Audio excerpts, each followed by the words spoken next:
MANIT का 22वां दीक्षांत समारोह संपन्न, 1600 छात्रों को डिग्रियां। सुहानी बन्ना रही समारोह की स्टार, एक ही मंच पर जीते 5 gold medal. Maulana Azad national institute of technology का 22वां दीक्षांत समारोह बुधवार को बड़े ही गरिमामय माहौल में आयोजित हुआ।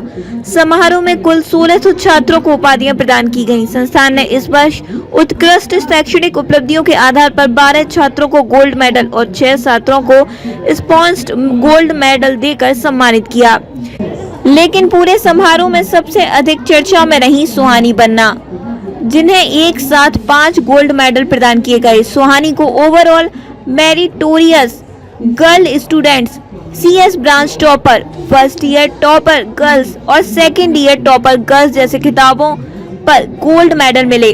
सुहानी बन्ना शुरुआत से ही असाधारण प्रतिभा और मेधावी स्वभाव की छात्रा रही हैं। उन्होंने अपनी शैक्षणिक यात्रा का पहला बड़ा मुकाम 10वीं बोर्ड परीक्षा में हासिल किया था, जब वे 98% अंकों के साथ बस्तर जिले की टॉपर बनी। परिवार और शिक्षकों को उसी समय यह आभास हो गया था कि सुहानी आगे चलकर नई ऊंचाइयां छूने वाली हैं। सुहानी के पिता विवेक बन्ना शहर के ऑटो पार्ट्स के व्यवसायी हैं। उन्होंने बताया कि सुहानी न केवल तकनीकी शिक्षा में रुचि रखती हैं, बल्कि आगे चलकर IAS की प्रतिष्ठित सेवा में भी अपना योगदान देने की इच्छा रखती हैं। देश के प्रशासनिक सेवाओं में स्थान बनाना उनका पुराना सपना है। हालांकि हाल ही में कैंपस प्लेसमेंट के दौरान उनका चयन बेंगलुरु में स्थित एक अमेरिका आधारित प्रतिष्ठित कंपनी में हुआ। इस उत्कृष्ट अवसर को देखते हुए सुहानी ने पहले कॉरपोरेट जगत का अनुभव लेने का फैसला किया है। परिवार का मानना है कि यह अनुभव सुहानी को व्यापक दृष्टि और व्यवहारिक समझ देगा, जो भविष्य में प्रशासनिक सेवा की तैयारी में भी उनके लिए मार्गदर्शक सिद्ध होगा।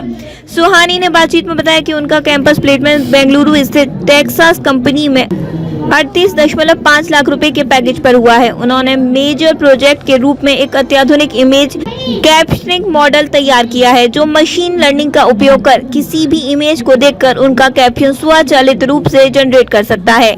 सुहानी का मानना है कि इस तकनीक का उपयोग विशेष रूप से नेत्रहीनों के लिए बेहद कारगर साबित हो सकता है। इस तकनीक को वीरेबल ग्लासेस में इंटीग्रेट कर विजुअल इनपुट को माइक्रोफोन के जरिए ऑडियो जानकारी में बदला जा सकता है।